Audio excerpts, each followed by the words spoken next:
Ladies and gentlemen, welcome back to another episode. This is The Sports Cave. Your co-host, Robbie, my co-host, Zach Roden here. As I bring him on in, bam.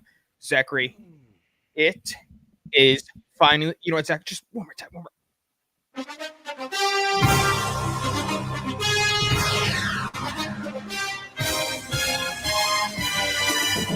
Let's go.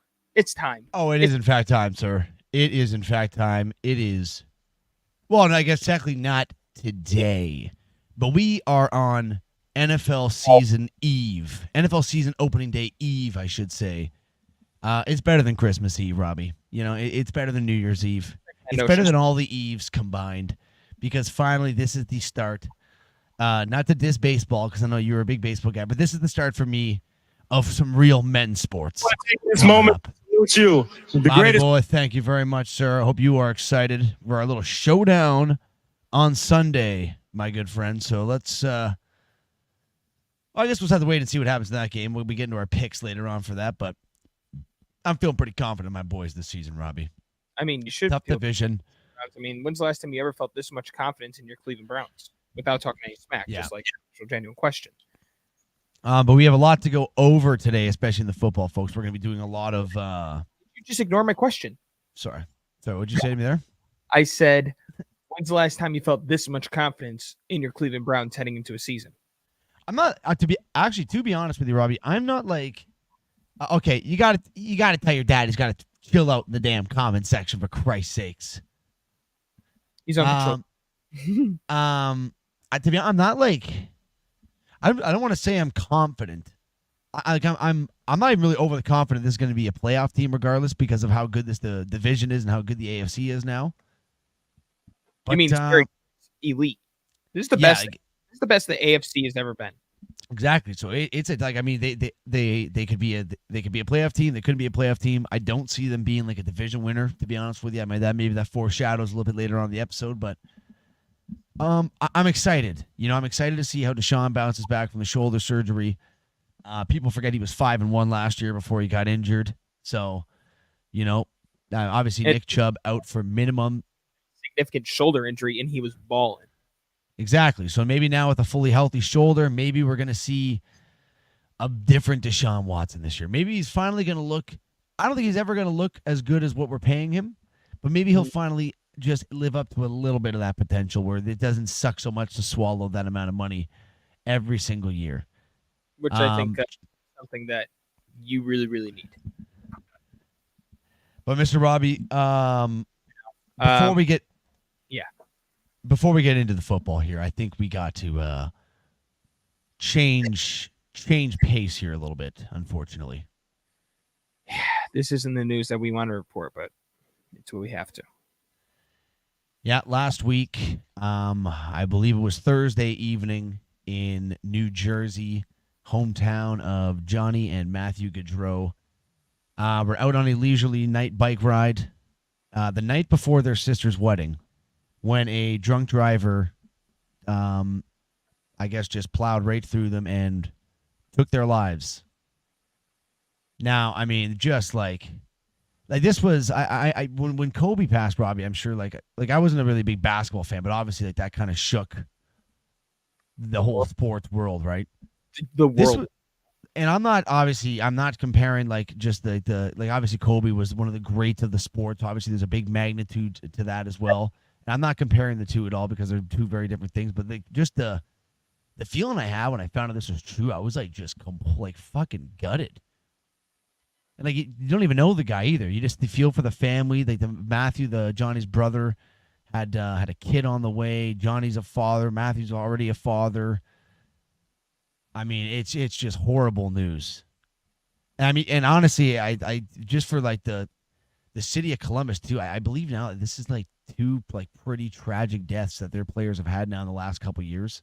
Because I know they had the goalie who died from a firework accident. I think it was 2 years ago. So just literally god awful. I mean, I couldn't believe it when I saw it. And then you see all these stories and stuff coming out about just how like amazing of a guy both these dudes were. Yeah. So I can recall you sending the message in our group chat 6 o'clock, or not even 6 o'clock, like 5:15 in the morning. Be like, please tell me this isn't true. Followed by Ryan saying that he saw all these reports going as well, and It only took about 2 hours later until the Columbus Blue Jackets confirmed of the death of Johnny Gaudreau, Matthew Gaudreau. Yep. I mean, beautiful memorials happening in Columbus. There was a beautiful one in Calgary too, as Bob was noting there. It's where he started his hockey career. I think he played like 8. This is how crazy like life is, because like I remember watching this guy when he first got in the league, and like when he died, like I'm like, fuck. I'm like, I feel like he's only been in the league for like 4 or 5 years.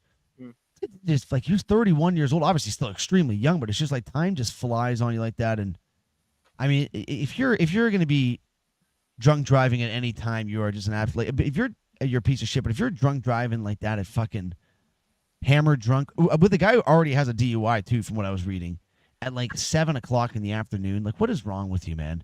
And then you see the video of this guy in court, shocked when he's being told that his hearing is going to be on Thursday and he has to stay in prison till Thursday, which is tomorrow. And I hate to tell you, buddy, that ain't the fucking only Thursday you're going to be spending behind there, you fucking... I know we're only 6 minutes in, you stupid retard. Okay? That was warranted, I feel like, Robbie. That was warranted, that one. Yes. But I mean, it's what a scumbag piece of shit, and I hope this guy never sees the light of day again, to be honest with you. It is a problem that has been worldwide for years, drinking and driving. It is, I will not sit here and tell you that I've been the most perfect person, Zachary, because I've definitely made that mistake. But I could tell you, 90% of the time, my keys get brought into somebody else's hand. When my birthday came up, I didn't drive home. It's a problem. I don't know how they're ever going to be able to fix the problem, but this happened around early 8:00. Yeah, I mean, like it's...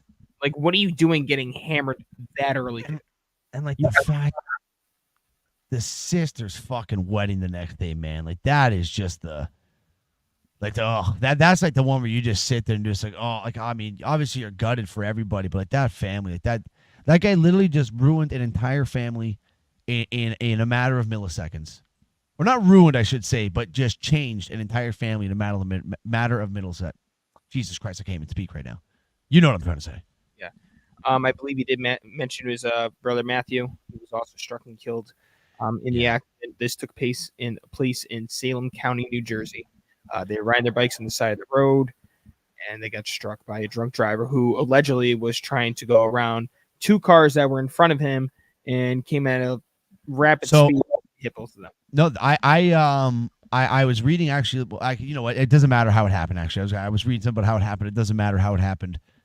The point of the matter is that 2 lives were lost at an extremely young age, way too young, at the hands of somebody who made a terrible decision, and from what I was reading before, has already made terrible decisions like this before, not to the magnitude of killing somebody, but multiple DUIs. I mean, we're talking about just a scumbag piece of human shit. And there's really nothing else to say about that guy, so I'm not even going to give him any more of the light of day. But basically, I think if Zach was in that courtroom and that guy was crying all the way about staying until prison next Thursday, Zach would have said this to him. Shut up, bitch! I probably would have, Robbie. And honestly, I think we need a little bit of comic relief here because it was getting a little bit sad. But at the end of the day, rest in peace to 2 fantastic hockey players. And from what I've seen online, 2 fantastic fellas gone way too soon. And our condolences with the Sportscape here are with the Gaudreau family. Indeed. Now, obviously, it's always kind of tough to transition into anything after that.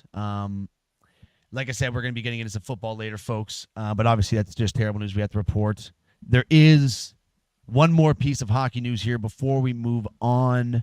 And this is big. This is...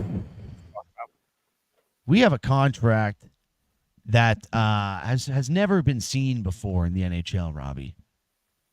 You sometimes see these contracts worth, like, for instance, like an Austin Matthews. He gets $13.25 million a year, biggest contract at the time in NHL per year in history, but he only signs it for 5 years. Edmonton just has a hard-on for tossing 8-year deals in. Obviously, the 2 fantastic guys, but they just love throwing 8-year deals around with astronomical annual values. Leon Draisaitl, will he be leaving Edmonton? Will he be staying in Edmonton? Well, those questions have been answered, my friend. He is sticking around 8 years, $14 million. a goddamn year, Robbie. I mean, ka-ching is right, my friend. That's how you take advantage of a goddamn bag. And let me tell Edmonton, if you're Edmonton fans, listen to this. As a Toronto Maple Leafs fan, good luck. Good luck, guys, paying all these big superstars all this money. Good luck, guys. Yeah, Frank, loser. Unfortunately, Robbie, that's a lot of money right there. They still have Evan Bouchard, one of their top defensemen they're going to have to sign, which I was seeing there's projections that he get somewhere north of like $9 to $10 million a year. They're already paying Darnell Nurse $9.25 million a year. I'm telling you right now, it is win now or you're kind of up shit creek, no paddle with Edmonton going into next season. So, no, maybe not. I shouldn't say that, obviously, because obviously in the next fucking 6-7 years, you have Draisaitl and McDavid, but that's a lot of money tied up into two guys, which I know a lot about being a Toronto Maple Leaf fan. Same. But Mr. Robbie, I think we want to make this a pretty well fucking NFL centered episode, Mr. Robbie. And I don't have anything else to talk about in the NHL. Besides, we'll get into a little bit of Jeremy Swayman stuff next week when we hear a little bit more about these contract negotiations. That's pretty much the only big name left. So I think it's time that we dive in to a little bit of NFL football.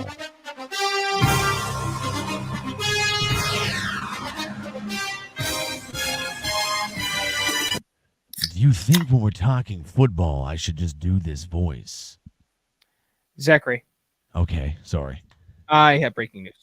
No. What's going on? Well, Zachary. Cheers. How could I go with the opening week of football without drinking some beer?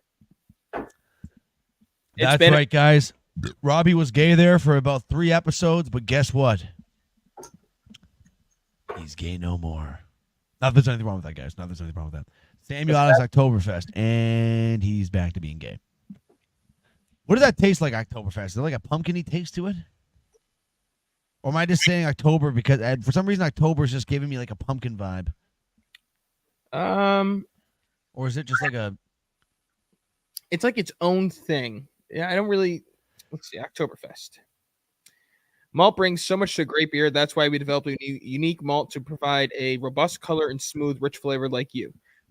Is it beer? I thought it was like one of those flavored beers.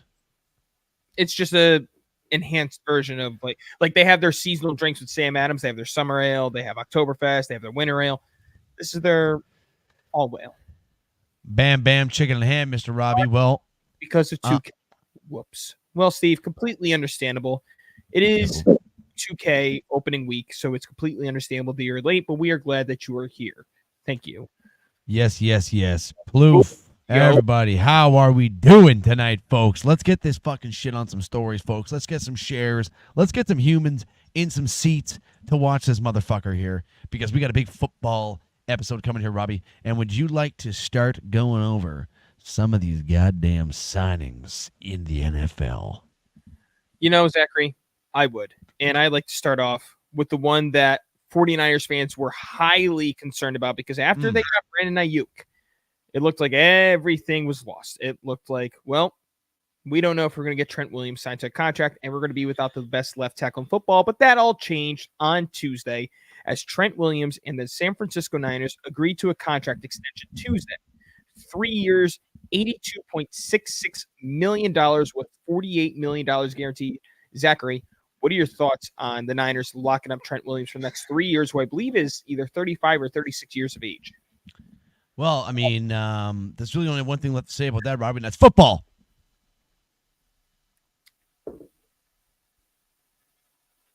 What? 1 beer? 2 beers?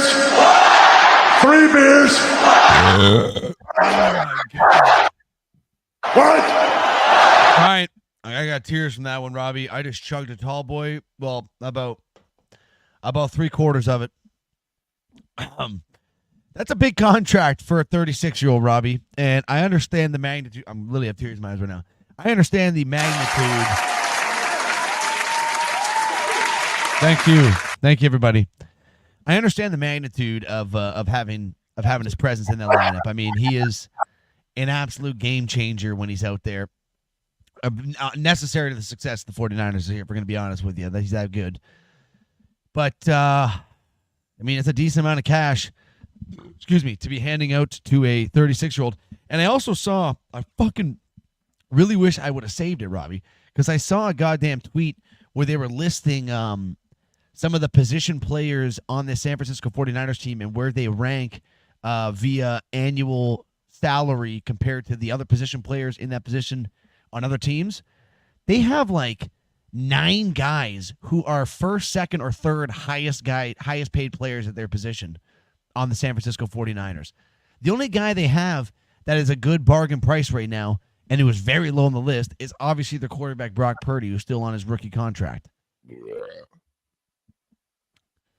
I'm going to see if I can find it quick. No, I'm trying to find it myself, and I can't find it, so I wish you the best of luck in finding it. I'll let you take care of that. I want to talk about Trent Williams. Yeah, really you get in there. I'm going to see if I can find it. Heading into Monday, while we were doing our fantasy football drafts, and all I could think about, honestly, was the Jets, and Marcus reached 3 stream streak. Thank you, Marcus. You've been here for 3 consecutive streams. Thank you, brother. Oh. Which, you know what? No disrespect to Marcus, because that is very nice of him. Why don't I get those updates for Dad? He's had to bend in every single episode ever since. I think they just stop after like 934. Potentially. And we definitely haven't done 900 episodes of sports. And we appreciate the support, Bob. We appreciate the support. Absolutely. Heading into Monday, all I'm thinking about is this Niners and Jets game. And the reason why is, I listen a lot of New York radio, and they're talking about how, oh, shit, what the hell's his name? Oh, God. I just drew it. Oh, Hassan Reddick. About Hassan Reddick sitting out because he wants to get paid, and what's going to be the outcome without Hassan Reddick. But then I'm thinking to myself, wait a second. If you look on the other side here, the Niners are still without Trent Williams.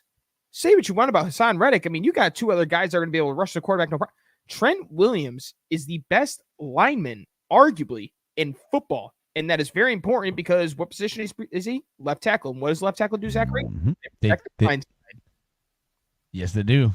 And now that they got that all sorted out and fixed, the Niners are heavy favorites heading into Monday Night Football, although the points did decrease a little bit. They were 6.5 at one point. Now they're 4.5.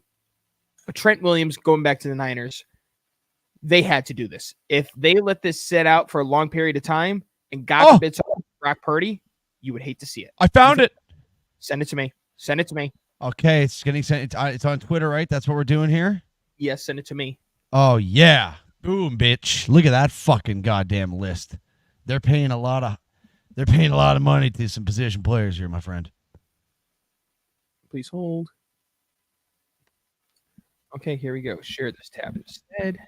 And let's look at Zachary's list here. They want to. Zach, why is there a bunch of children on here? I'm just kidding. I'm kidding. Okay, here we go. Wow. Yeah. So you got Nick Bosa, $34 million annual position of that. First highest in the league. Brandon Ayuk, $30 million, tied for the 5th highest wide receiver. Trent Williams, reported $27.5 million. I don't know if that's been fully confirmed yet. 3rd highest. Deebo Samuel, $23.85 million. He's at 14th, a little bit lower on the list. Javon Hargrave, I have no clue who that is. $21 million, 11th on the list. Fred Warner, $19.054 million, 2nd on the list in his position. Christian McCaffrey, the highest paid running back in the league at $19 million. George Kittle, $15 million, making him the 3rd highest paid tight end. Kyle I believe that's their kicker. Is that a kicker? No. That's their fullback. Kyle. Oh, my goodness gracious. Okay, well, he's the highest paid fullback, I guess, $4.5 million. And the only bargain they got going right now, which the only season they have is this season for this. Mr. Brock Purdy, $934K, 79th in the league at quarterback. So as you can see there, folks, they're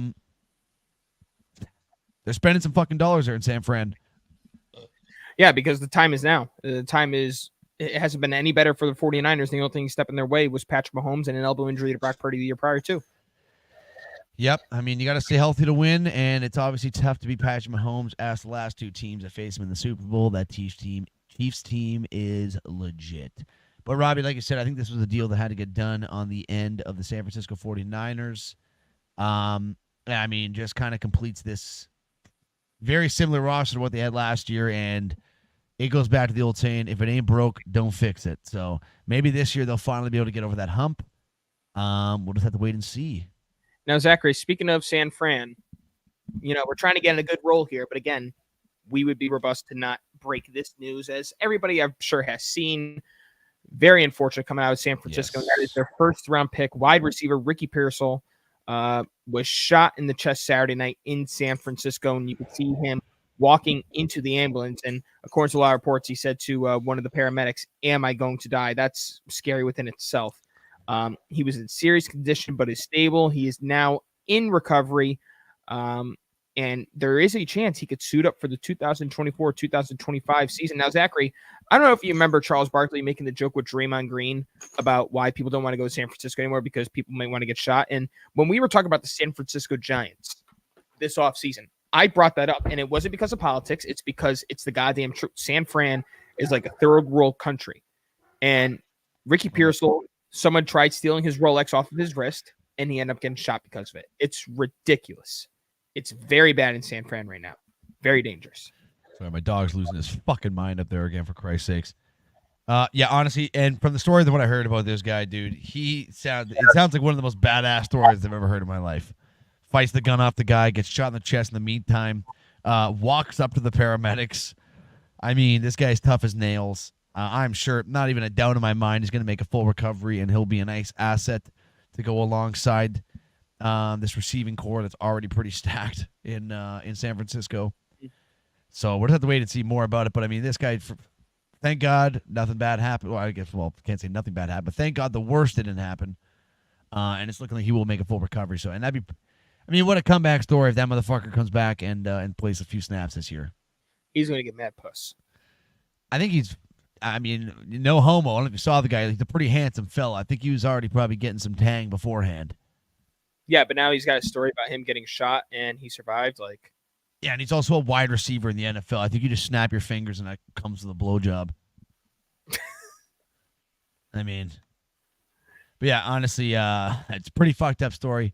2 sad ones so far in this episode, folks, but we promise you sad stories are done. Well, maybe not so sad because this next one requires the Pittsburgh Steelers. Yeah. Their defensive tackle, Cameron Hayward, they agreed to a 3-year contract worth up to $45 million. That includes $15 million to sign and $16 fully guaranteed. That turns into $29 million.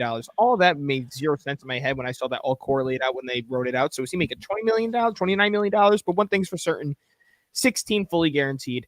Zachary, Cameron Hayward, I don't know how familiar you are with Cam Hayward. You should be because yes, I am aware of him. He's a beast. He is a menace. Yeah. I know. I'm very familiar with his work, Robbie. I have to see that fucking asshole twice a year. Hey, what? It's just because he's a Steeler. He's probably actually a nice guy. But guess what? You see this? You see this? Yeah. I'm a Browns boy. Call me Brown boy. Let's go, baby.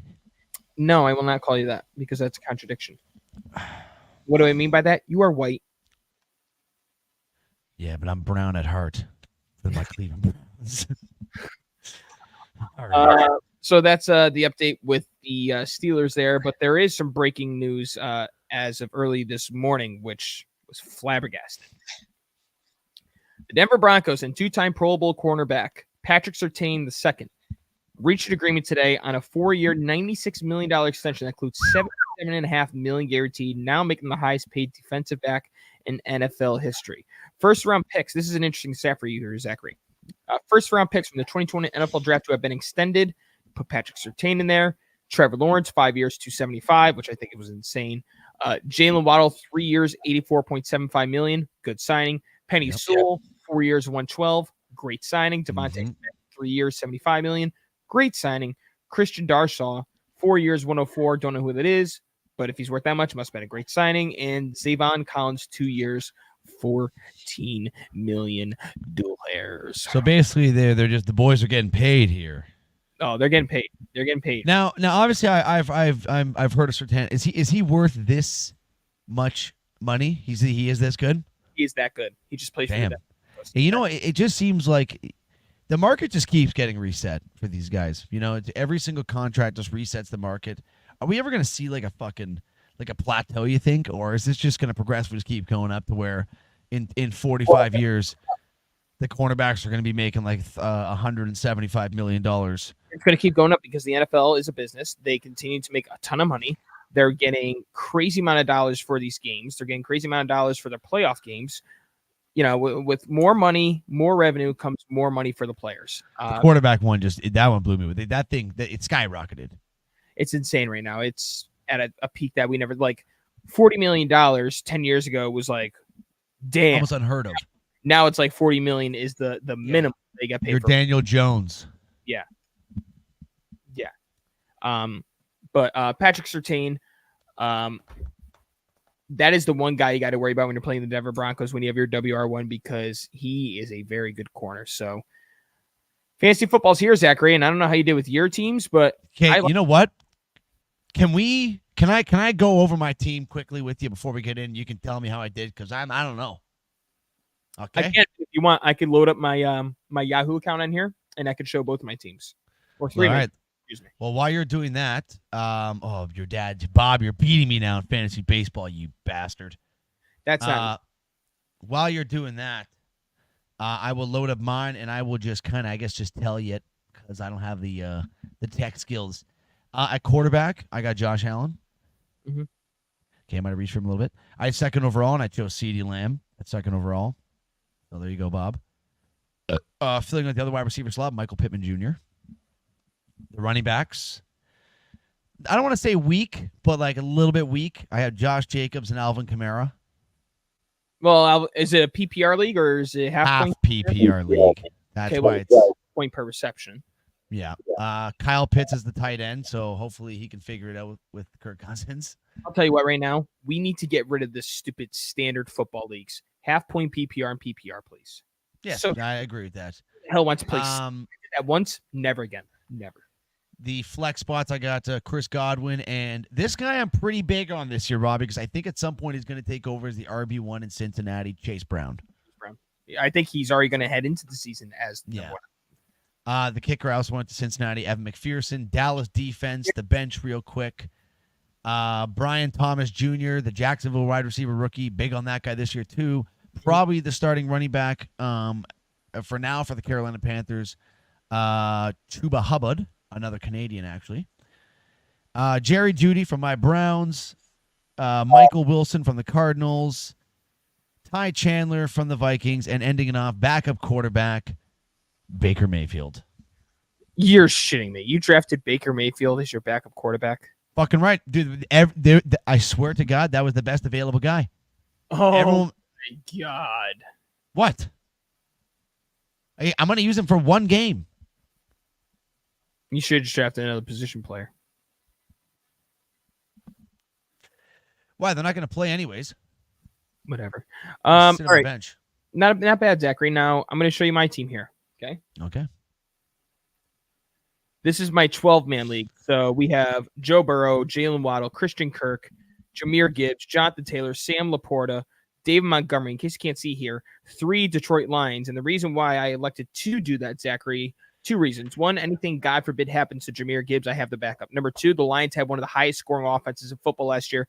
And outside of, obviously, Amon-Ra St. Brown, obviously. But these guys were gaining yards and touchdowns like nothing. I mean, it was like... And I don't see that changing this year.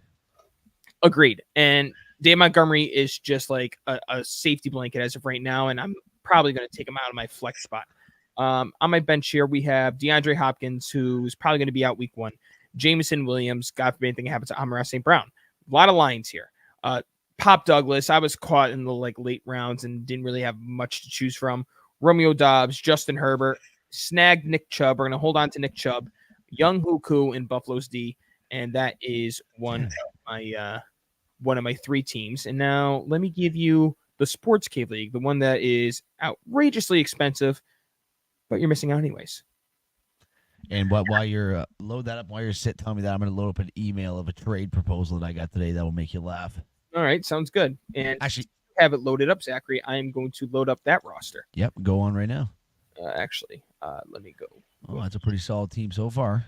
All right, so we have Josh Allen, Amon-Ra St. Brown, A.J. Brown, Rashad White, DeAndre Swift, Sam Laporta, Calvin Ridley, Ramondre Stevenson, Roma Duze, Chase Brown, Cortland Sutton, Gus Edwards, that bad man, Aaron Rodgers, Harrison Butker in the Houston defense. That's a pretty good squad there, Robert. And Now, one more after you talk about your trade request. I have one more. now you tell me if you would accept this trade request. Okay, he wants from my team Alvin Kamara and C.D. Lamb, the number 2 overall pick.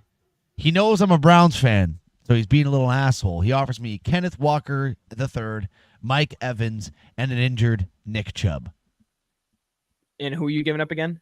Kamara and C.D. Lamb. No. Not in his lifetime.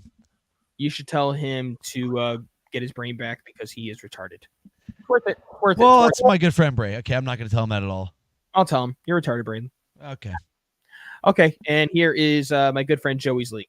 We got Lamar, Marvin Harrison, Nico Collins, Breece Hall, James Cook, Dalton Kincaid, Zay Flowers, George Pickens, Calvin Ridley, Chase Brown, Blake Corum, Keenan Allen, who I got like the 13th round, Hollywood Brown, Justin Herbert, Brandon Aubrey, and Philly's defense.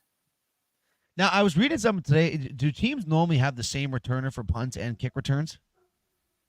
So with the situation with Kyron Williams, from what I understand, is let's say you had the Rams defense, you would get a touchdown for both the Rams defense and Kyron Williams. Huh. Okay. And let's be honest, is this guy going to return like 3 punt returns? No. So it's not even worth. But I'm just saying because I think they've named Blake Corum the kick returner and Kyron Williams the punt returner. Like, is that a normal thing or is it normally the same guy that does both? Sometimes it's normally the same guy. I mean, the game's changed. Not everybody's Devin Hester. You know what I mean? The Hest. Now, what are your thoughts about this? We got 2 people named as captains recently. Let's go over to Denver. Their rookie quarterback, Bo Nix, named as the captain for the Denver Broncos. What are your thoughts on this rookie? I mean, Caleb Williams makes sense. He's number 1 pick.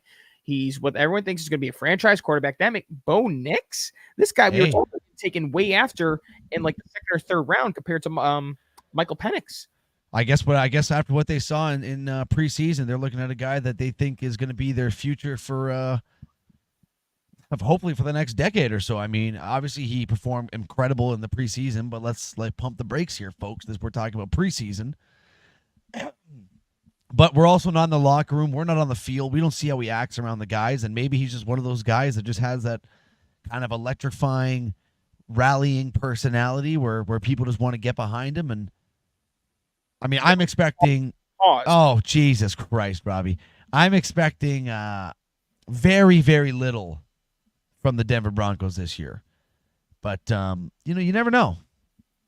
Zachary, you really never know. Yeah. No. Beer number 2. Now, why don't you say football and chug it? Oh, Jesus Christ. What are you, fucking blind? What's going on over here? Bottle opener sucks, dude.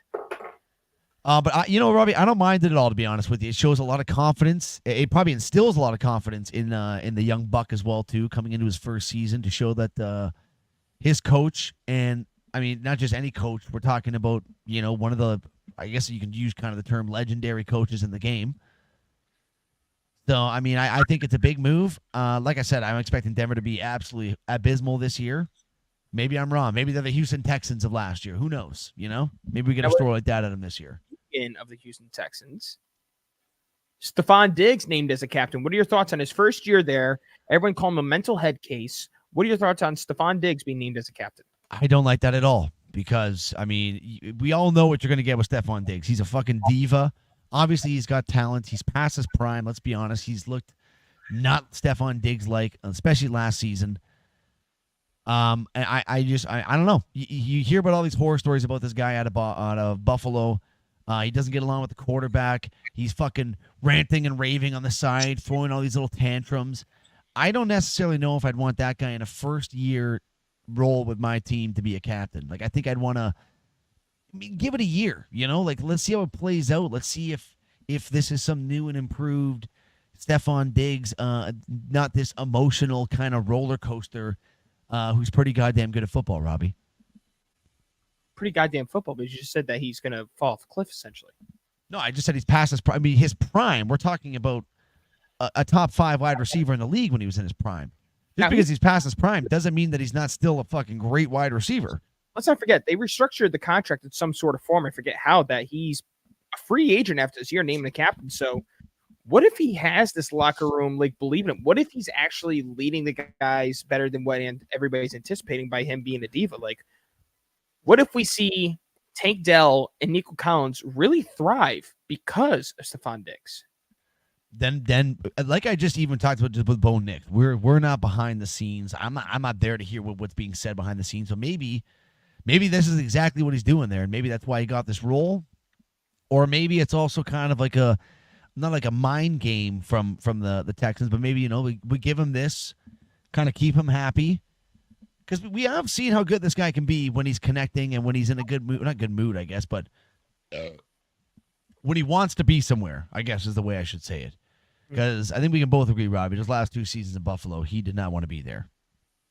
No, he did not. No, he did not. All right, Zachary.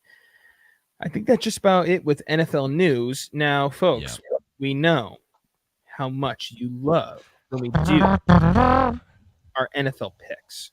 Before we do that, we have to do our NFL predictions, right, Zachary? Yes. Oh, shit. Okay. You didn't do the predictions, did you? No, I did the predictions. I was loading up my picks. I was excited. Okay. Why I don't have we them all start right here anyways. our division winners, Zachary? Division winners. Okay. Oh, you know what I didn't do? Because I'm a loser and I'm a moron and I'm a freaking dunderhead. I didn't do my AFC and NFC championship matchup. I did. Well, Who's unprepared now, huh? I am, but I tell you now, I already know what I'm going to do. Well, Robbie, why don't I start us off then here? Why don't I start us off in a division that kind of used to be a powerhouse. It's I don't want to say it's faltering a little bit because it still has some fantastic teams in it. Well, we'll still say it's a bit of a powerhouse. The AFC East. Now, Robbie, the Buffalo Bills have ran the ship in the AFC East now for what seems like the last 5-6 seasons. Jets had a lot of hope going into last year, snapped in 4 plays, just like Aaron Rodgers' Achilles. Sorry, Steve, to bring that up. But Robbie, Aaron Rodgers, just like that Achilles, just like the Greek god Achilles, is going to come back strong this year. I don't even know the story of Achilles, so that could have made 0 sense. But I am taking the New York Jets to win the AFC East this season. Now, how are we doing this? I'm going to follow up after what you say. Do you want me to go through all the AFC and then you do AFC, or you want to go East, West? I'll tell you what. You decide.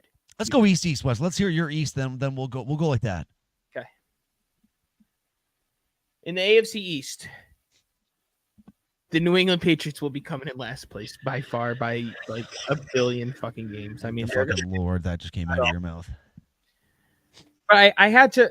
And whose jersey do you think I'm wearing? I wouldn't even be able to tell you, to be honest with you. It's Matthew Judon. Oh, Jesus. Well, it's between Judon and Mac Jones, and Mac Jones stinks. Anyways. Fuck. Anyways. It came down to me between the Bills and the Jets. I don't know what the Dolphins are going to be this year. What the hell was that? I fucking had a big snot rocket in my nose. Oh, my God. I had to pull that away. Sorry, folks. Bro, Now, my job site I'm working on. Sorry, before you go, it's so dusty. I don't think I've breathed right in 5 months. Bro, the amount of freaking box orders I've gotten to work when I've had to freaking put all these freaking bars into boxes, and the amount of sawdust that's coming out of these boxes, I'm lucky to be alive. It's ridiculous. Yeah, it cannot be healthy. But anyways, continue. Go on. It came down to the Bills and the Jets, and both teams healthy, both teams at their best. I just think that the New York Jets are going to edge out the Buffalo Bills in the AFC East, and I'm going with the New York Jets. Damn. With or without Hassan Reddick, because the accusations of Mike Williams, Tyrone Smith, God forbid he stays healthy. Elijah Vera Tucker is going to be back healthy. Aaron Rodgers, obviously. For me, being a New York Jet. I see that. And Robert Saleh, let's not forget his work as a defensive coordinator. I mean, the Jets defense last year was damn near elite. And the only person they'll have right now is Hassan Reddick. And that's a good problem to have, even though he's throwing a temper tantrum. And I think after week 1, probably they're going to get a deal done immediately after week 1, because I don't see it happening anytime soon. But in the end, the AFC East, I'm going with Aaron Rodgers and the New York Jets winning their division. I'm sure Steve is he has probably a blistering erection right. Yeah, there it is. He's horny. Okay. Well, both New York Jets picks from Robbie and Zach here for the AFC East. Don't do it. He'll be gone. Don't do it. I'm going to have to assume here, Robbie, moving on to the AFC West, that we're probably both on the same page again. There is an easy winner in this division, Robbie, and that is the 2-time back-to-back Super Bowl winning team, possibly being the first team to win 3 in a row, the Kansas City Chiefs. What the hell just happened here? Whoa. Oh, my. I'm trying to see if they have a. I got to blow my nose here, for Christ's sakes. Is this their touchdown song, or is this their? Oh, here we go. And Zachary, the team that will be winning the AFC West. Oh my God, you got to be kidding me! What kind of a tomahawk truck? They say this is a tomahawk thing, and it just goes away. That's just fantastic. Yeah, it's a Kansas City. Ooh, I can breathe. Yeah. No, that's their touchdown. Nope. One last time.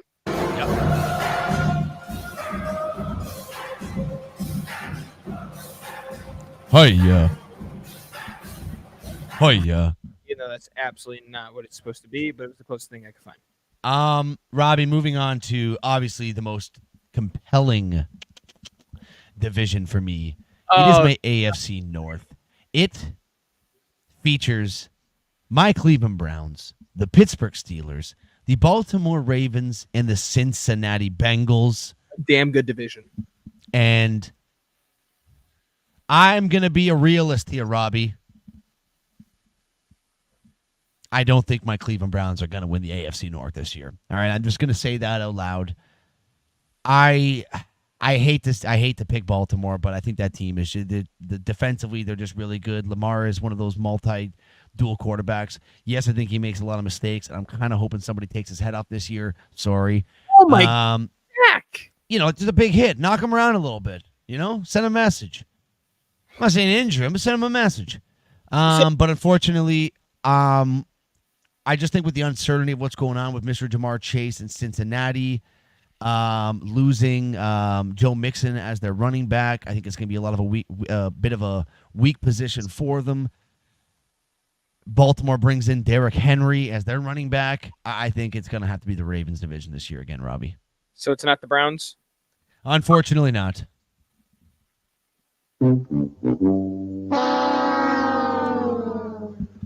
Just trying to be real. Just trying to be a real man here. Well, I'm trying to be real here as well, Zachary. I am going to go with the Cincinnati Bengals. Joe Burrow has got something to prove, because I think everybody is counting out the Cincinnati Bengals due to his injury last year, the whole Jamar Chase situation going on, and like you alluded to earlier with Joe Mixon. I mean, Joe Mixon was an okay running back there in Cincinnati. Now they got both Chase Brown and Zach Moss. They got two viable options compared to just Joe Mixon with the dash of Samaje Perine, who everybody's so high on, but I'm not believing it. I think the defense in Cincinnati is better than what it was 2 years ago when they actually made the Super Bowl. And you still got T. Higgins for another year, and you got Jamar Chase. There's no more Tyler Boyd, which you would think, oh, that really hurts. But Tyler Boyd was very ineffective compared to Tyler Boyd 3 or 4 years ago. Yeah, that's not a very big loss for them, to be honest with you. And again, if Joe Burrow is healthy, good freaking luck, dude. I understand how great defense the Ravens have. But again, are they always going to be able to shut down either one or between T. Higgins and Jamar Chase? I don't think so. I do not think so. And let's see what Chase Brown could do, because this guy has been reported to run a 4.41 40-yard dash. That is pretty fast for a running back. I get the whole Derrick Henry thing and why you want to pick the Ravens, but at the same time, too, Derrick Henry was used to being the offense. Now he's lucky to be the number 2 option for an offense, because you still got Mark Andrews or Zay Flowers, who might overtake Derrick Henry. And the more you put the ball into Derrick Henry's hands, the more you're taking away from Lamar. And you're not taking away from Lamar. Whereas in Cincinnati, it is Joe Burrow. It is his decisions. And I think for those reasons, everybody healthy, I'm going with the Cincinnati Bengals. Rawr. And we have Jesus Christ, that was one of the gayest things I've ever heard in my life. Anyways, sorry, dispute that. We got ourselves our first corresponding pick here, Robbie. I'm going with the Ravens. Robbie's going. We have someone screaming. They're pissed. They're pissed about you. They're not happy you took the Browns. No. You upset Okay, me. for fuck's sakes. No one picked the Browns. It's understandable. Like I said, I think I have belief that we're going to be a playoff team this year. I think we're going to be in a very similar position we were last year, Robbie. You know, no problem there. The division is absolutely stacked. So we'll just have to wait and see what happens. AFC South, Robbie. I believe this is just another easy one, man. I mean, they took the league by absolute storm last year, and all they got was a pretty, I mean, I guess, not say questionable. We're not really too sure what to expect from Stephon Diggs, but it was a third option. That's probably the best third option wide receiver in the league by far. I don't think he will be. Well, okay, I say out of maybe not his third option. That receiving core is up there with one of the best receiving cores in the league now. Yeah. And I mean, you got C.J. Stroud, who played at a near MVP level last year in his rookie season. Houston Texans are going to run away with this division this year, Robbie. Now, we were thinking the same thing last year with the Jacksonville Jaguars, to be completely honest. And that's the thing that's so tricky with this AFC South nearly every single year is you just never know, essentially. I mean, the Jaguars are still a pretty good team. Yes, they lost Calvin Ridley, but it felt like Christian Kirk was always their number one option, with him probably being the number one option again, unless Brian Thomas overtakes or Gabe Davis overtakes, which I don't foresee happening. They can make a chance to win that division. Daniel, welcome, sir. Thank you for tuning in. Oh, yeah. And then, Zach, let's not forget about the Colts. Anthony Richardson is healthy. Jonathan Taylor has entered the season not only healthy, but happy with this contract situation. Michael Pittman was an extended man in contract negotiations. All that being said, Zachary, we're also going to leave out the Tennessee Titans. They are an absolute mess. It's not looking good in Tennessee. Yeah, good luck. But at the end of the day, Hawk tour. I'm going to pick one of those three teams. And if you ask me which team I'm going to choose between the Texans, the Colts, and the Jaguars, I'm going to take the Houston Texans to keep it safe. Because not only did they bring in Stephon Diggs, but they also have Joe Mixon as well. Yeah, the Texans, they're going to be a beast team this year, Robbie. In my opinion, we'll get into that maybe later. Robbie, NFC, this division here, let's start off strong. We got our big boy Bob in the crowd here. Let's start off strong. NFC East. The Commanders are probably going to be a lot better this year. I mean, I guess they did lose one of their top wide receivers. Terry McLaurin's still a great option, though. You're bringing in Jaden Daniels, the Heisman Trophy winner of last year. A lot of questions surrounding him, but from what I've heard, this kid is going to be a bona fide star. Maybe not right away, like a Peyton Manning's first season. So, then you got the Cowboys. In my opinion, Robbie, there's a lot of question marks there. We did actually forget to mention they did end up signing Dalvin Cook to fur up that running back position. So now you got a 1-2 punch of Dalvin Cook and Zeke. Now, you would have said this to me 3-4 years ago. I'm saying, holy shit, that's the greatest 1-2 punch in the NFL. But we're talking about, regressed versions of these two players. Yes, Dalvin Cook still does provide that little bit of boost. Then you got the Philadelphia Eagles. They lost Jason Kelce, big hole to fill in the center position. The tush push probably is going to take a bit of a damper. But that offense in Philadelphia, in my opinion, is just too good. You bring in a guy like Saquon Barkley, I have to take the Eagles to win this division, Robbie. Okay, so obviously it came down to two teams. It came between the Cowboys and the Eagles. And what separated me taking the Cowboys or the Eagles was simply offensive coordination. And you're talking about excuse me, Saquon Barkley. Saquon Barkley is a top 3 running back in football. Yes, I know you're going to bring up Kellen Moore, aren't you? The Kellen Moore situation scares the shit out of me. But he could still be a receiving back, though. Get those short little screen plays and shit like that. Sure. But then also we've seen the news that Jason Kelce was the reason for the protection at the offensive line instead of Jalen Hurts is also scary. So Jalen Hurts can't read the line. There's going to be a lot of times where he's fumbling the football, he's getting sacked, and it's completely different when you lose your center. The left tackle is the most important position in the offensive line, but the center is the most knowledgeable. And losing Jason Kelce, I think it's going to take a dramatic effect. With that being said, Zachary, your NFC East champions will be.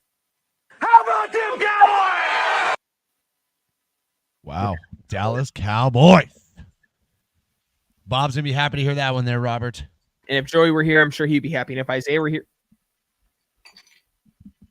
Yeah, call that fucking bitch. No, you wait. You wait right now. We are not continuing the show until I hear and answer the phone call. Verizon Wireless. The number you dialed has He blocked your ass. No. I thought I changed his cellular device. What is this? I got to go all the way back to Sunday. Oh, here we go. I got him. Here we go, folks. If you're listening to this via Spotify, Apple Music, whatever it is, this is Isaiah.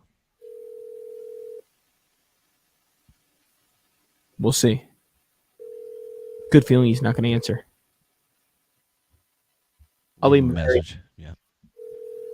I'm a scumbag.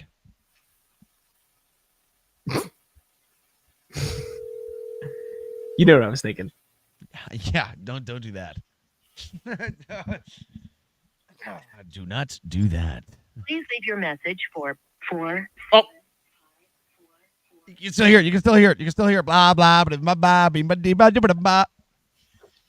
Isaiah Strong, you listen here and you listen now. You had your chance Sunday night when we were smoking those delicious cigars, no homo, no diddy, with Steve, okay? And you promised me you would be in the comment section. Here we are, live on the Sports Cave, and you are not here. And Fuck you, Isaiah.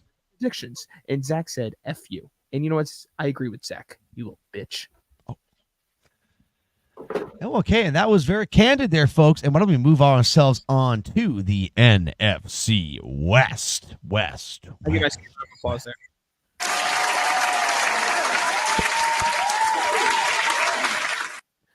And when Isaiah calls me back, I'm just going to tell him to shut your fucking mouth. Damn. Well, Robbie, fight me. He won't do shit. Robbie, this one really requires no explanation, especially after the signing of Mr. Trent Williams. The San Francisco 49ers. You just made the list. Sorry, just wanted everybody to know Isaiah made the list. Go on. San Francisco 49ers will be your division winners in the NFC West, Robbie. Yeah, no explanation needed. Yeah, okay.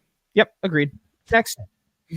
I mean, this is another one to me, Robbie. Last season, we went over the NFC North. You looked at me like I was a little bit crazy. Okay. Agreed. But everybody got too.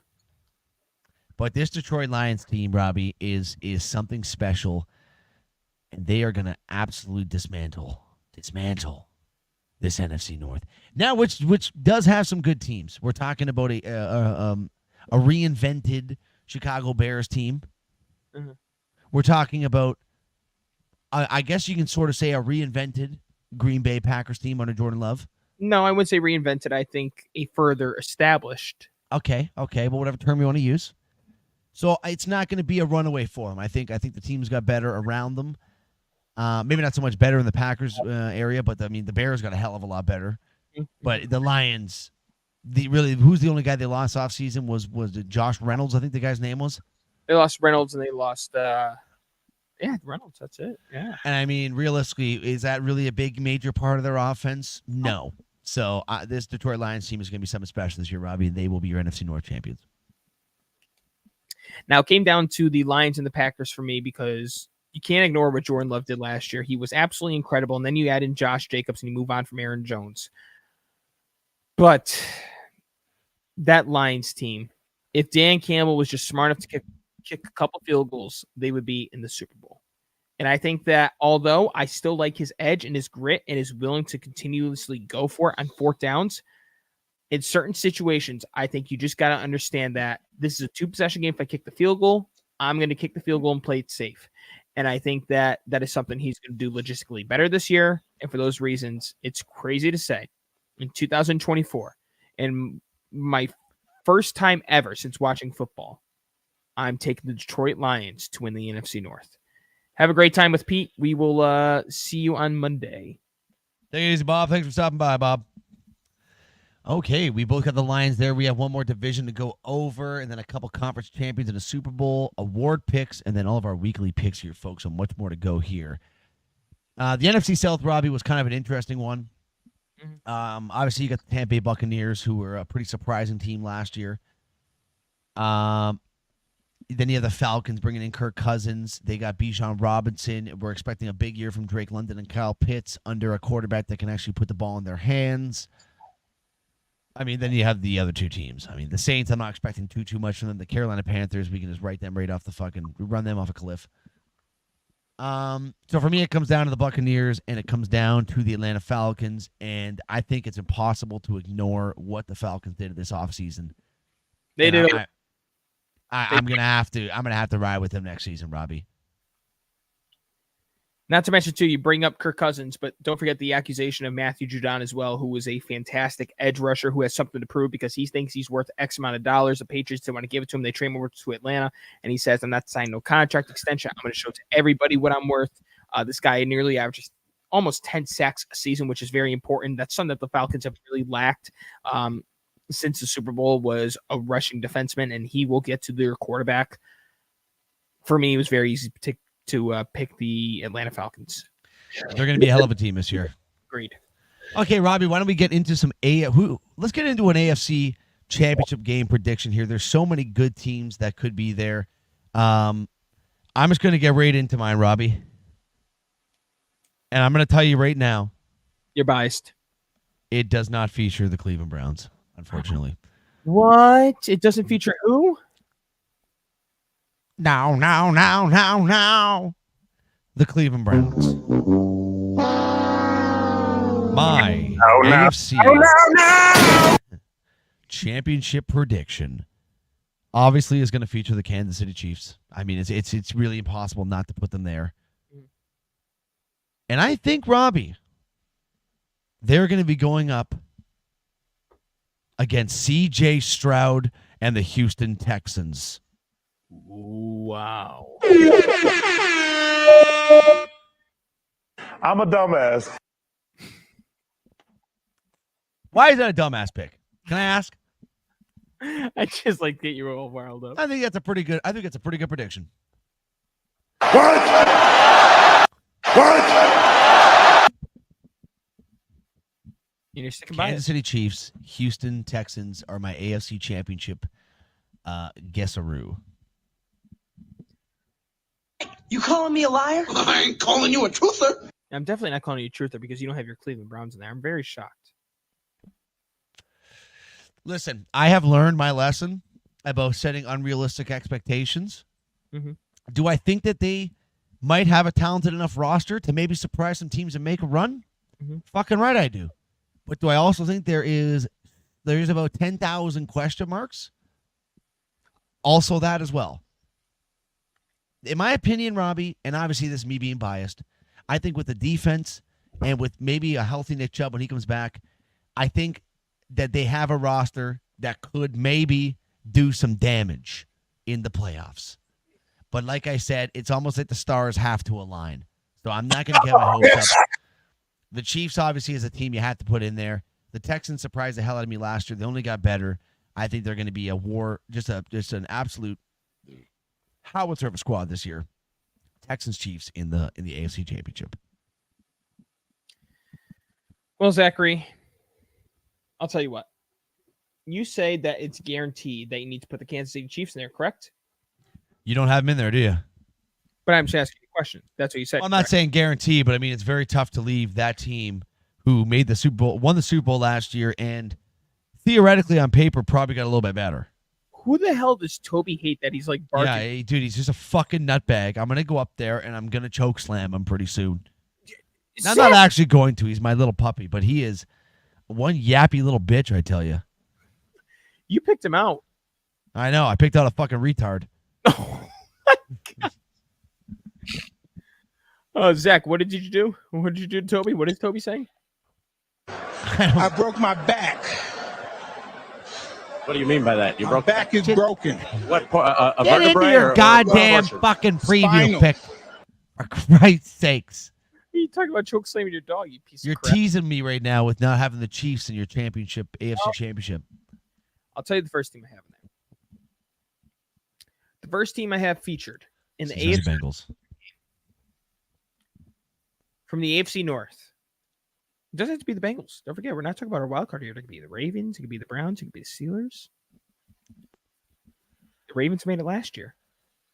But the Bengals are making it this year. The Cincinnati Bengals are my first team featured in the AFC Championship game. And Zach, I thought about these picks prior to. I just forgot to write them down. These are legit picks. These are I hear you. These are not like trying to be like dramatic. These are what I legitimately think. And the team we'll be facing features someone that's been featured on many State Farm commercials. So that becomes down to 1 to 2 quarterbacks, doesn't it? It comes. I don't see State Farm commercials here, unfortunately. Well, State Farm was really featured with Aaron Rodgers or Patrick Mahomes. And I'm going to go with the guy that comes with the State Farm discount double check. I'm going to go with that bad man in New York. I'm taking the New York Jets. Wow, Steve is game to take the you're Bengals. Steve's toes are legitimately curling as we speak here, folks. And Zachary, I'll tell you what, this deserves the horn. No Chiefs. Wow. So Don't have the Chiefs in there. It's hard enough to win 2 Super Bowls in a row. It's hard to win 2 national championships in a row like UConn did. To me, there is 0 chance we see the Chiefs or the Huskies win 3 championships in a row. It's no disrespect to Patrick Mahomes. It's no disrespect to the UConn Huskies. Well, college basketball is completely different from the NCAA because UConn lost everybody. Lost Tristan Newton, Cam Spencer, Clingan, and Castle. I don't know how UConn basketball got thrown into this equation, but I'll take it. But because they both won back-to-back, you know what I mean? In the same years. You know, both of them are looking to try to go for the three-peat this year. I just think that at some point, 1, people are getting older, and 2, you get, I mean, let's look at the Tampa Bay Lightning. They had their chance for a three-peat. They made it to the Stanley Cup Finals. But even you alluded to it when you first came on the show, is that sometimes you just get a little too tired, and there's not enough days off for you, and it's not going to work for you this time around. It's definitely a lot of football Kansas City has played in the last 2 years, that's for sure. So for those reasons, I don't have the Chiefs make the AFC Championship game. I have Aaron Rodgers' son to prove with the New York Jets, and Cincinnati Bengals with Joe Burrow, that's son to prove. So a very, very two very different games here in the AFC Championship game for me and Robbie here. I got the Chiefs Texans. He has the Bengals and Jets. Both will be exciting matchups here. Let's move on to the NFC. Robbie, last year we saw the 49ers and the Lions going at it head-to-head, and like you alluded to earlier, Dan Campbell with a bit of a fumble of the bag cost his team a spot in the Super Bowl. But Robbie, guess what? What? I have a rematch of last year's NFC Championship game this year featuring the 49ers and the Detroit Lions, Robbie.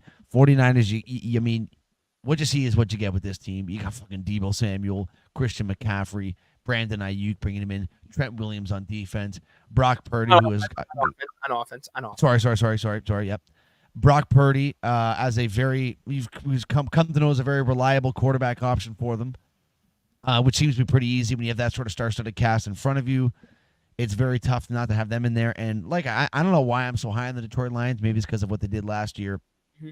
But this Detroit Lions team, to me, for some reason, Robbie, I'm just getting that little special feeling in my gut about this team this year. You're getting hard. I don't think I'm getting hard, but I want to hear you got in your NFC Championship game. Okay. Well, obviously, I'm going to go with the Detroit Lions as well because everything that you alluded to earlier. And then the second one, I'm not even playing around. How about them Cowboys? Zach, Wow. I don't know what it is. Wow. I have the Yankees winning the World Series this year. Why wouldn't it be fitting that the Yankees make the AL or what the fuck is it? ALCS and the Cowboys make the NFC? Doesn't it make sense? If I'm breaking one curse, I got to break the other, don't I? Well, one curse is a little bit longer than the other one. Yeah, fair enough. But at the same time, they are due. Seriously, dude. They are due. And why not it be 29 years since their last appearance in the NFC Championship game? Why not the Cowboys? CeeDee Lamb has got his bag. Dak Prescott is in the final year of his contract. Micah Parsons wants a contract. I understand the running situation in Dallas isn't as ideal. But, I mean, with Rico Dowell, Zeke, and Dalvin Cook, I mean, those are three decent running backs that can be used at any given time. You give Zeke the ball inside the 5-yard line, Dalvin Cook for the majority, Rico as the receiving back, or however they're going to formate it. They have options. Jake Ferguson, another year. I don't know why, Zach, but I'm very, very high on this Dallas Cowboys team, and it makes me disgusted to be this way. But I have the Dallas Cowboys going to an NFC Championship game to take on the Detroit Lions. How about them Cowboys? I mean, hey, we'll just have to wait and see what happens. And Bowl. without further ado, we have to do the Super Bowl picks, Robbie, and I think mine might surprise you just a little bit here. You're taking the Lions. Don't say you're taking the Texans. You're going to find out. The Texans are going to be representing the AFC in the Super Bowl, and they will be facing the Detroit Lions from the NFC, with the Super Bowl champion being the Detroit Lions. Right. You can't. You just ruin the whole moxie of the pick when you fucking do that. For fuck's sakes, man. I don't know why. Like I said earlier, I am so high on the Lions this year, Robbie. I think they have an absolute, just a bunch of dogs in that lineup, and not to say that I wouldn't surprise you if my picks are wrong, because it is me, but I could definitely see the Detroit Lions being a Super Bowl champion this year. And like you said, like you alluded to earlier about winning 3 in a row for the Chiefs, I think they make that AFC Championship game, and I think the football just catches up to them. Because you got to remember, even before they made the back-to-back or won the back-to-back Super Bowls, wasn't it the AFC Championship game they were in the year before that, or was it wasn't it Super Bowl AFC the Super Bowl loss, AFC Championship game, Super Bowl win, Super Bowl win? AFC Championship loss to Tom Brady. Super Bowl win. Super Bowl loss. AFC Championship loss. Super Bowl win, Super Bowl win. I mean, that is a fuck ton of football to play right there. So at some point, Lady Luck is going to catch up. Somebody's going to get injured. I'm not saying I want it to happen, but it's just debatable. Debatable with you. Not debatable, but no. It's I would not want that to happen. I'm just saying the odds are everything cannot be aligned. The stars can't align for you every single year, and I feel like this is the year where something's going to change. I got the Lions winning it, Robbie. Who do you got? Okay. So my AFC Championship game features the Cincinnati Bengals and the New York Jets. And the winner of that game to me is the New York Jets. I have the Jets representing the AFC. We go to the NFC. We have the Lions and the Cowboys. I'm not going to waste time on this. How about them Lions? I have the Lions going to represent the NFC. So we have the Jets and the Lions. We have Aaron Rodgers versus Jared Goff. And I think it's a powerhouse of offenses between both of them. Garrett Wilson, Mike Williams, Breece Hall, Aaron Rodgers versus Jameson Williams, Amon-Ra St. Brown, Sam Laporta, Jahmyr Gibbs, and Jared Goff. But defense is going to play a factor. The Jets will win the Super Bowl this year, ladies and gentlemen. Right. Say it. The New York Jets are going. Where's Steve? Can we get a lifeline on Steve here? I wouldn't even be surprised if Steve is redlining with a heart attack right now. Just beep. I think you might have killed him via excitement this episode, Robbie. Okay. Wow. Robbie has the New York Jets. We both have the Lions representing the NFC. I had the Lions winning. Robbie has the Jets, like I just said there. Robbie, great picks here. We got some award picks to go over, and then we got all of the fucking first week games to go over. So let's kick this puppy into gear, and let's start off with an MVP award prediction, okay? Mm-hmm. Now, this award, you might as well just call it the best quarterback award, folks. I think we can all probably agree with that. It doesn't matter it doesn't matter what position you are. If you're not a quarterback, you're probably not going to win the MVP, which I think is kind of bullshit, but nonetheless. Last year. I'm not even chance to do it. sorry. What'd you say? Last year was the chance to do it with all the quarterback injuries. Yes, and unfortunately, we still saw one in Lamar Jackson. Womp womp. Robbie, this year Lamar Jackson will not be winning the MVP award, in my opinion, but it will be a quarterback, and he is represented in the AFC. And that's C.J. Stroud from the Houston Texans, Robbie. That is my MVP pick going into this season. You were so high in the Texans this year. It is insane. I love that it. Offense is incredible. Look at that receiving core. Now, I want to make you aware of this. When I was making these picks, I was not looking at any odds outside of maybe the NFL Defensive Rookie of the Year because I don't know any. Because remember, the first rookie taken was like in the 15th pick with the Colts. I actually didn't. You know what? Kind of think of it. I didn't look at any of the odds besides the Defensive Player of the Year as well, the Defensive Rookie of the Year as well too. Yeah, because I didn't know anybody else. But my MVP. I'm not going Lamar. I'm not going Josh Allen. I'm not going Patrick Mahomes. I'm not going Aaron Rodgers. I know exactly who you're going to go with. Say it. Joe Burrow. Going with Joe Burrow. I can read you like a book. I'm going with Joe Burrow. This guy has something to prove to it. I mean, why else do you think he's going with the Slim Shady look this year? Joe Burrow is on a mission. And I think when it comes to the AFC Championship game, he'll fall a little short to Aaron Rodgers. But Joe Burrow will be the regular season MVP. Well, I mean, I get to see Joe Burrow twice a year, and I can inform you, Robbie, that he is, in fact, a dog. So not a bad pick at all. Moving on to the Offensive Player of the Year. Now, because the MVP seems to always go to a quarterback, I find this is more of a wide receiver, running back award. Agreed. Last year, I believe it was Tyreek Hill that won it last year. So I do have a wide receiver winning it this year, Robbie, but his name is not Tyreek Hill. Now, I am a little bit biased because he was, in fact, my number 2 overall pick in this fantasy year's draft, and that is the wide receiver out of Dallas, Mr. C.D. Lamb. I think this one is going to shock you. And I think I called Tyreek Hill last year. I think he might have, actually. I'm going a different route this year. I'm going running back. I'm going with the guy that a lot of people think is going to get over 2,000 total yards. Do you know who I'm thinking of? Breece Hall? No. No, I'm not too sure then. I'm going to go to Detroit. I'm going with Jahmyr Gibbs. Oh, damn. Wow. Winning Offensive Player of the Year this year. And it's not because of the him being on my fantasy teams. He took a big step after like week 5 last year when Dave Montgomery was really filling the void, and he stepped up big. And I think he's going to carry that momentum all the way into this season and be one of the major reasons why the Lions, in my opinion, are going to go all the way to the Super Bowl. Jahmyr Gibbs, Offensive Player of the Year. Not a bad pick at all there, Robert. It definitely did surprise me a little bit. I won't lie to you. Thank you. Now, Robbie, this next one, I mean, Defensive Player of the Year. I'm not going Myles Garrett. What am I not going to go with the best defensive player in the fucking league, Mr. Myles Garrett? No, of course I'm taking Myles Garrett because he's a fucking dog. He just won the award this year. He's going to repeat, and if he doesn't win, it's going to be Micah Parsons. But I have Myles Garrett winning it. I have TJ Watt winning it. Well, you're obviously stupid. No, because he's significantly better than Myles Garrett. Significantly better than Myles Garrett. Yep. And he doesn't crash cars on the side of the road like a retard. And we're going to move on here.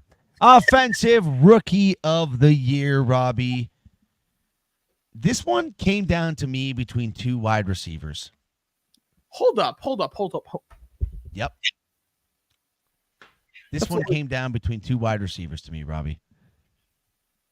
Xavier Worthy or Marvin Harrison Jr. Okay? I know the Caleb Williams and the Jaden Daniels and maybe even the Bo Nix would be the easy picks here. Excuse you. I'm not saying... Do not ignore. I'm not saying Drake May because he's not going to fucking play this year. Okay? But for me, Robbie, I just think both these guys are going to be fantastic. Xavier Worthy's got that speed. He's got Patrick Mahomes throwing in the ball. Marvin Harrison Jr. steps into a pretty depleted receiving core in Arizona with no Hollywood Brown's gone now. So, I mean, he's kind of the guy going in there. Kyler Murray's, a very competent quarterback. Xavier Worthy, to me, though, is just too small and too weak to make that much of a gigantic impact in his first season. And I think Marvin Harrison Jr. is probably the best player that could have came out of this draft. And for that reason, he's my offensive rookie of the year. I like it, but I'm going with Caleb Williams all day because I think the NFL is going to suck him off like MLB sucks off Shohei Ohtani.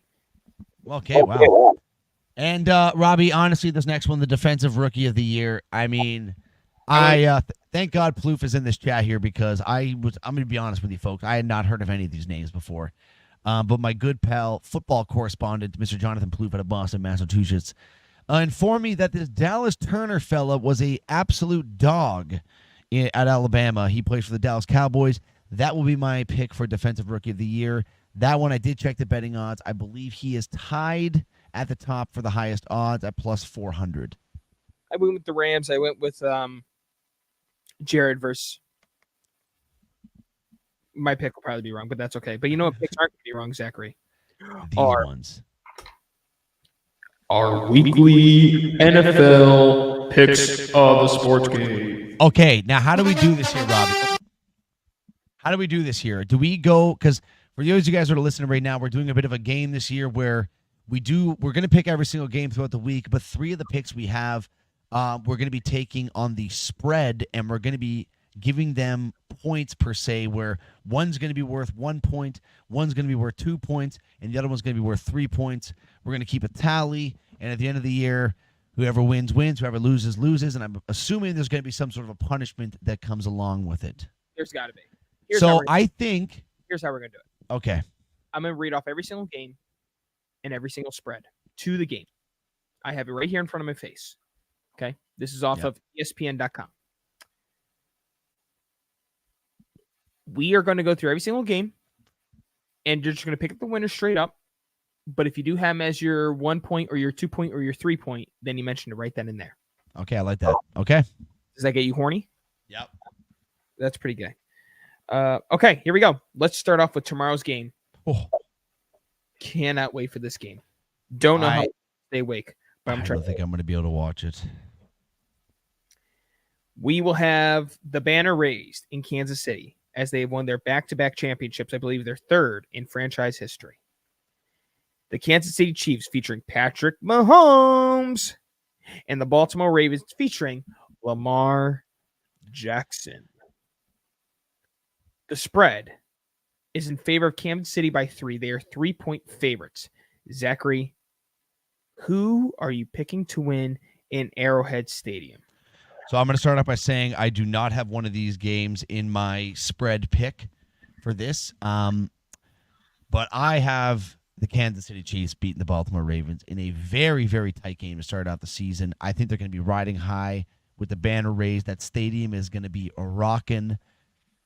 I have the Chiefs taking down the Ravens. Okay.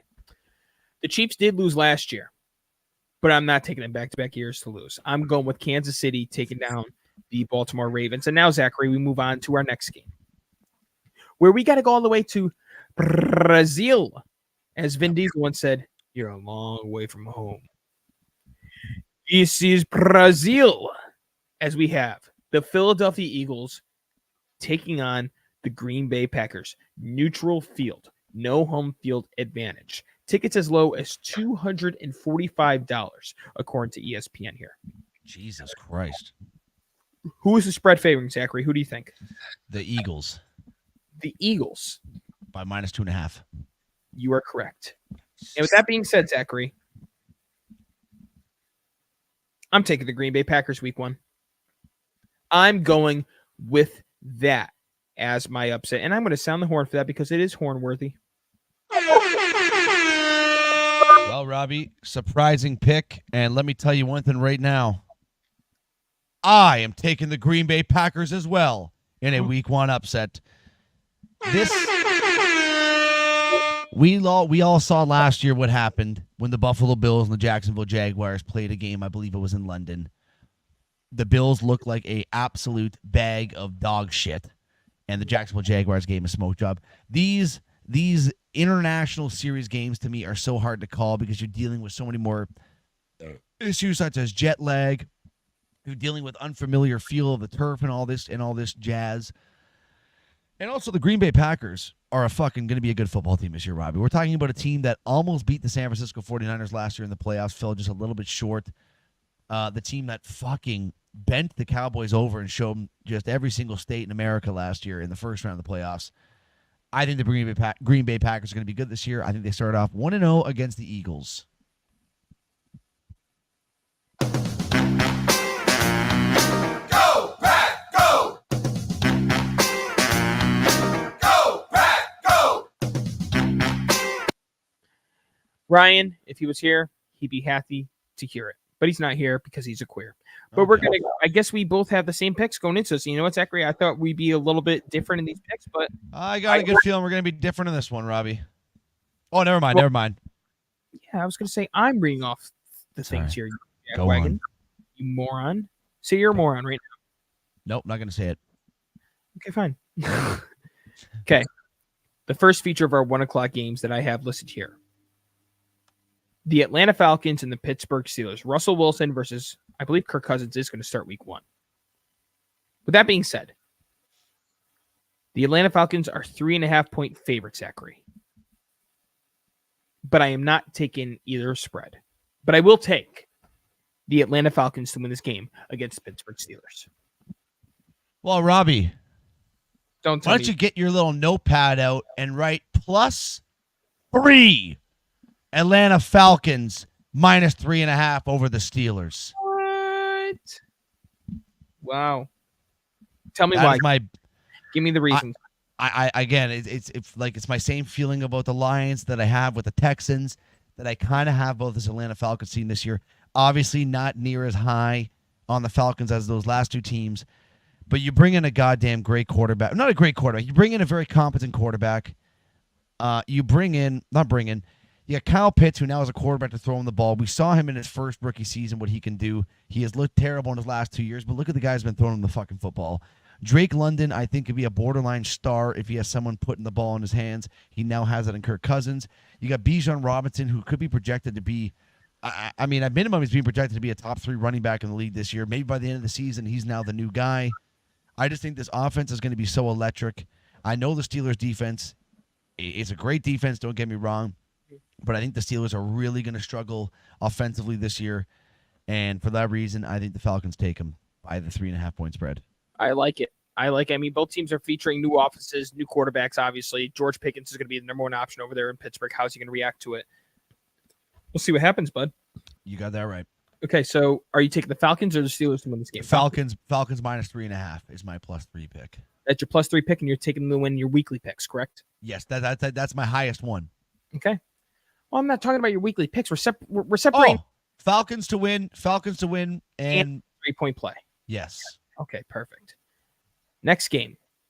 The Buffalo Bills hosting the Arizona Cardinals. And Zachary, I thought about this, but I stayed away, and I'm only going to go with the team that I picked to win. And I took the Buffalo Bills.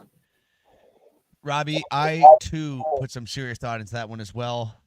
But like you, I just opted just to pick the game winner, and I also took the Buffalo Bills. Another team that I feel like there's going to be some question marks with this year, especially defensively. They lost a lot of pieces. Obviously, offensively, you lose Stephon Diggs, Gabriel Davis. You bring in Sammy Watkins, who has not looked very good. No, they didn't. Because he retired. Curtis Samuel. My apologies, Curtis Samuel, who again is not. Oh, Bill. Sammy Watkins used to be there, right? Yeah. Yes, Curtis Samuel. My apologies. So again, I'm really not too sure what to expect. But then again, you got Josh Allen, who top 3 quarterback in the league. So Buffalo Bills beating the Cardinals. Okay. Next one, we have the Bears hosting the Titans. The Bears are 4-point favorites, and I thought about taking the Titans +4, and then I remembered, Derrick Henry's not there anymore. They're the Titans. No, I have the Bears. No, I said you remember that they're the Titans. Yes, that's it. I'm not going to waste the time with this, Robbie. I too have the Chicago Bears. Okay.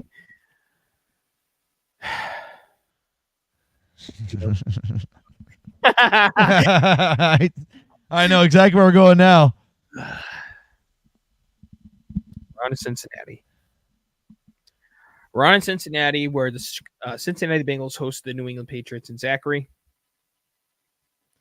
Obviously, I'm taking the Bengals to win, but they're my 2-point play. I have the Bengals minus 8.5 over New England Patriots. Robbie, can I tell you something right here? They are also my 2-point play as well, too, on the minus 8.5 over the Patriots as well. Yep. So we're basically either way. Yeah. I just think it's going to be a tough year for you guys this year, and I'm sure you also agree with me on that one. And I know you're very high in the Bengals, so the pick makes sense. This weekly pick 'em that I'm in.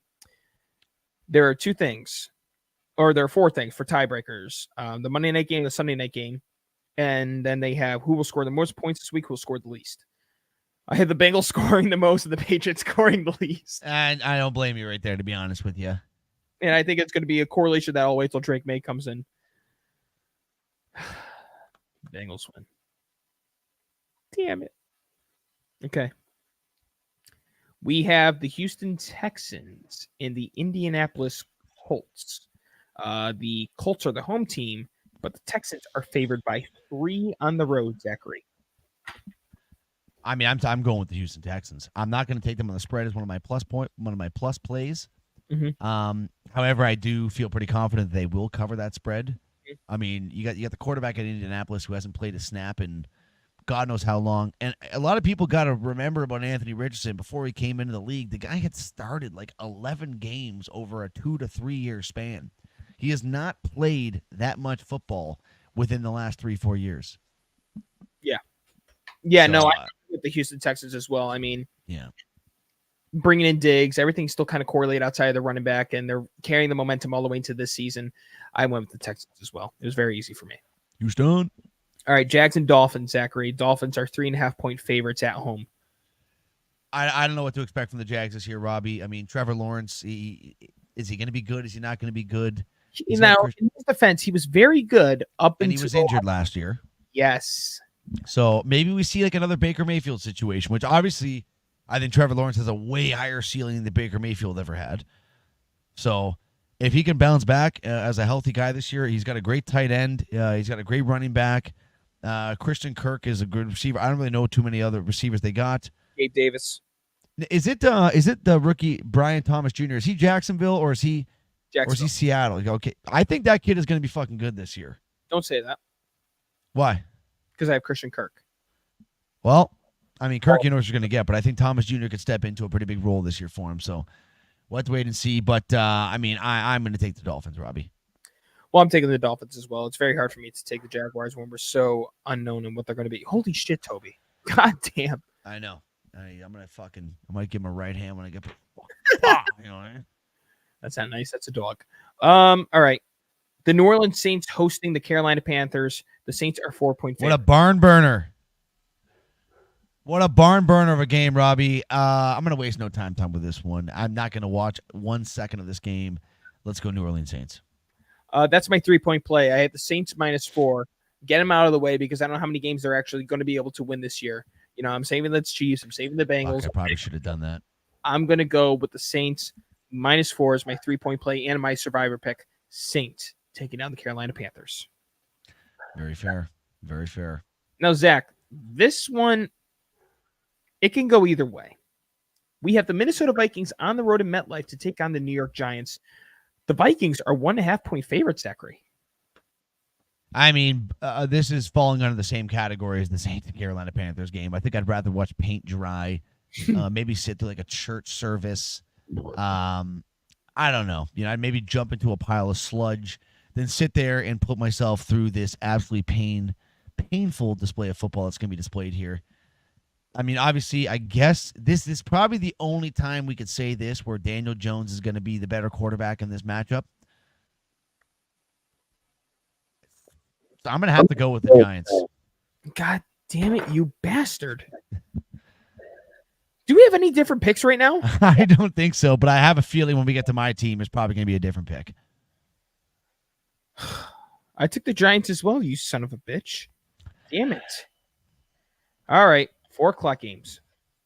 We have the Los Angeles Chargers hosting the Las Vegas Raiders. The Chargers are 3-point favorites. Zachary, 3, 2, 1.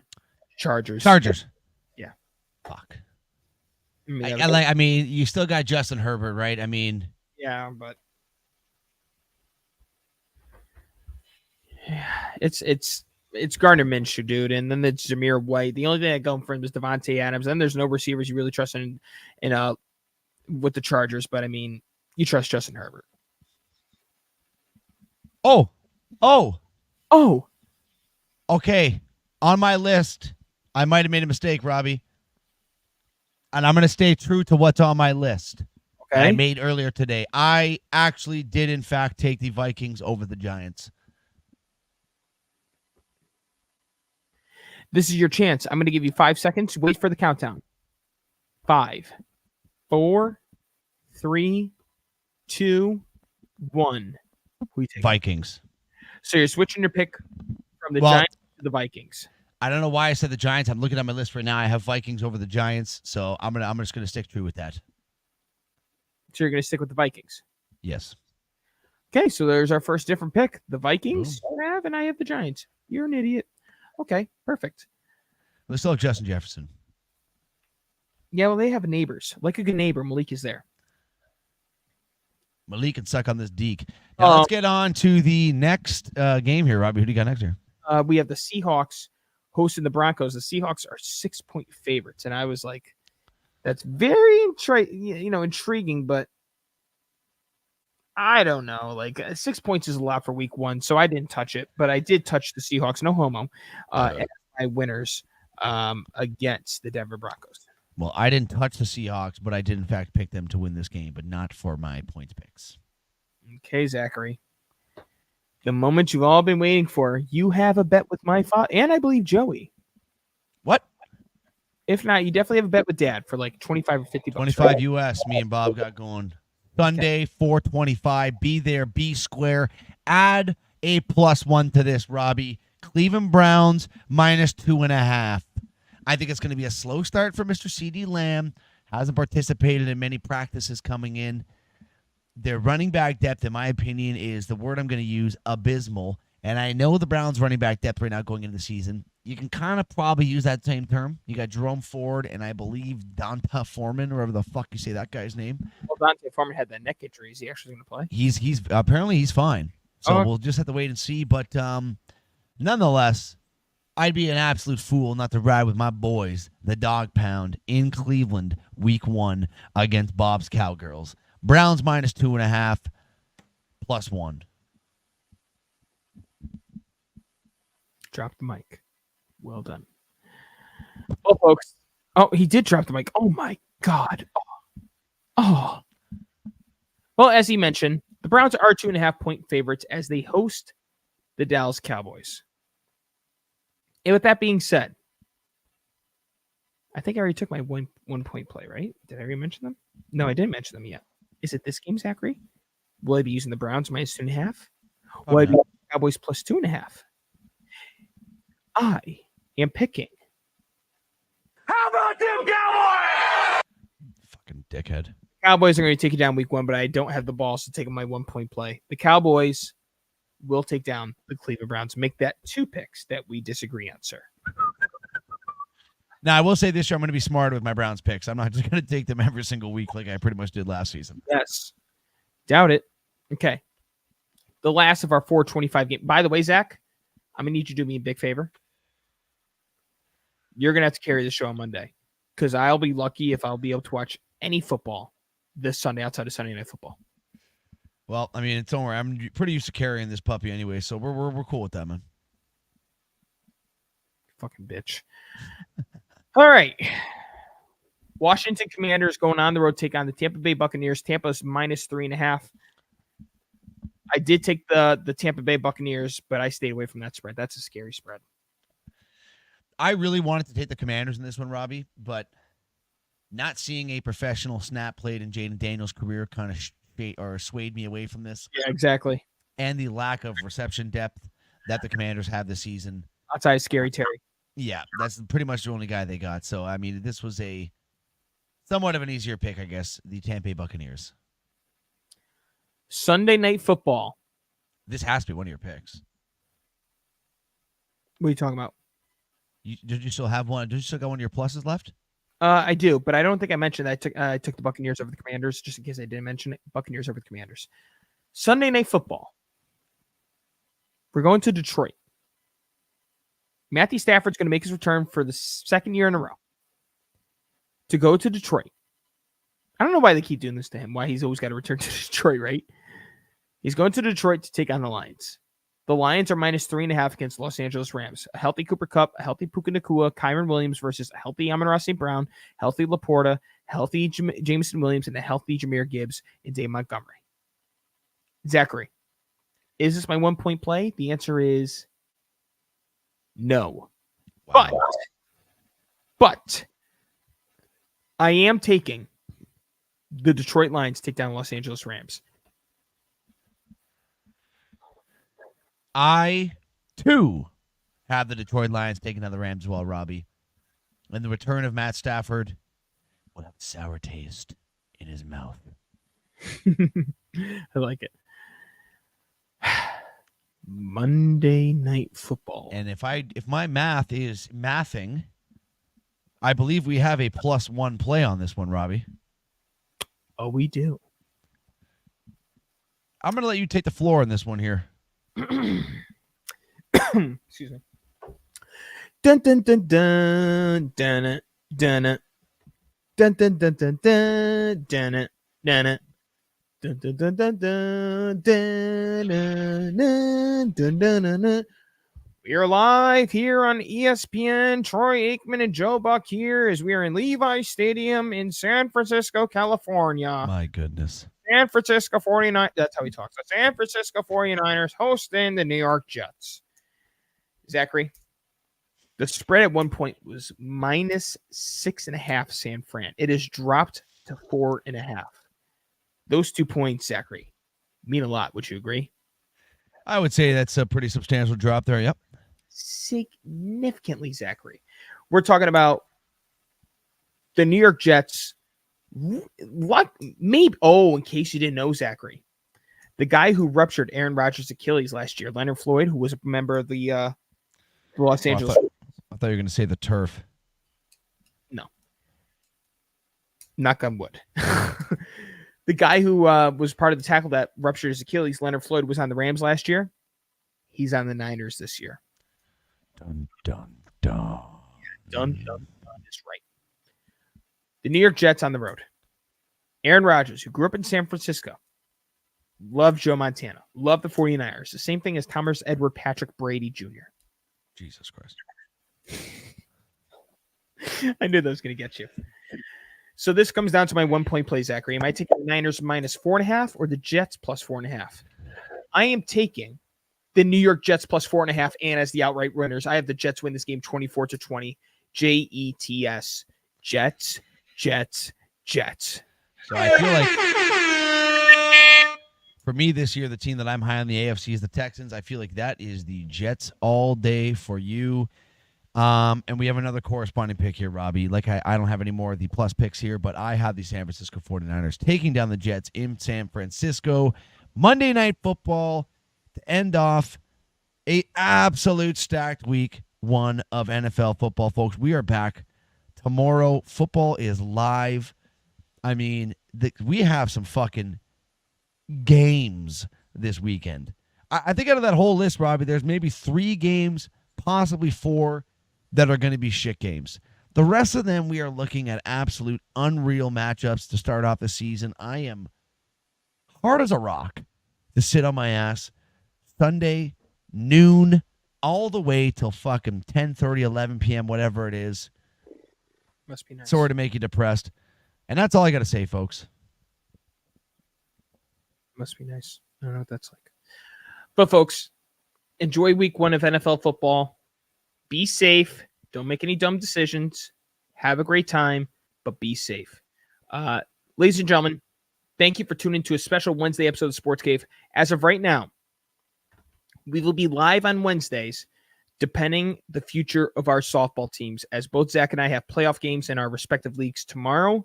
If we lose, we are both done with Thursdays. We will be live next Thursday. If one of the two of us wins or if we both win, we will be live next Wednesday. Not to be confused with Monday. We will be back on Monday, but our second day will be either Wednesday or Thursday. We will let you fine folks know when you follow us on our social media accounts at the Sports Cave 1. Correct, Zachary? Bam. Well, you heard it here first. Bam. All right, ladies and gentlemen, thank you for tuning to a special Wednesday episode. We will be back live Monday, 6:30. Tune in then. Zachary? Yeah. Take us on out. You sick bastard. Like Robbie said, folks, thank you very much for tuning in. And like he said, do not make any bad decisions unless that bad decision is a $1,000 4-game parlay on Sunday to kick off NFL Week 1. There's only one thing left to say, folks. We will see you motherfuckers on Monday, and stay sexy.